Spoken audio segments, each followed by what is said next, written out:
Hello বন্ধুরা, প্রিয়ার কিচেনে সকলকে স্বাগত। আজ আমি তরমুজের রস দিয়ে আইসক্রিম বানিয়ে দেখাচ্ছি। তরমুজের আইসক্রিম বানিয়ে দেখাচ্ছি। তার জন্য আমি কিছুটা তরমুজ আমি জুস করে সেঁকে নিয়েছি। এখন দিয়ে দিচ্ছি আমি 1 চামচ কর্নফ্লাওয়ার। 1 চামচ কর্নফ্লাওয়ার দিয়ে আমি এটাকে মিক্সড করে নিচ্ছি।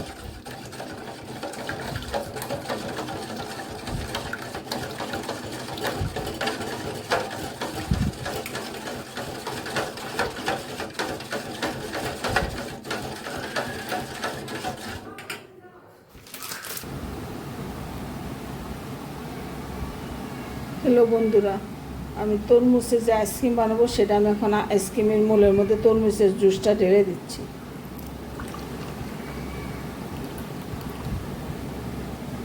আইসক্রিমের মোলের মধ্যে ঢেলে ডিপ ফ্রিজে আমি রেখে দেবো সারা রাতের জন্য।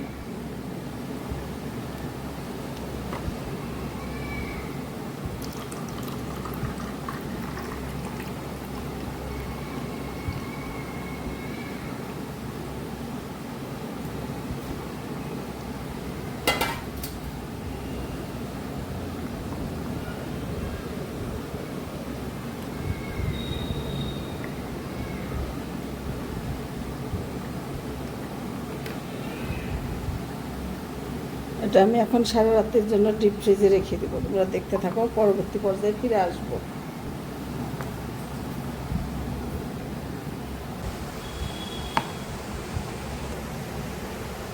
হ্যালো বন্ধুরা, দেখে নাও এই তরমুজের আইসক্রিম। তরমুজের জুস করে একটু চিনি দিয়ে একটু কর্নফ্লাওয়ার দিয়ে জাল করে নিয়ে এই আইসক্রিমটা বানিয়েছি। তোমরা এইভাবে বানিয়ে খেয়ে দেখো, আশা করি ভালো লাগবে। আর রেসিপিটা ভালো লাগলে আমাকে কমেন্ট করে জানিও। আর আমার চ্যানেলটা সাবস্ক্রাইব করে আমার সাথে থেকো। ধন্যবাদ বন্ধুরা, তোমরা সকলে ভালো থাকো।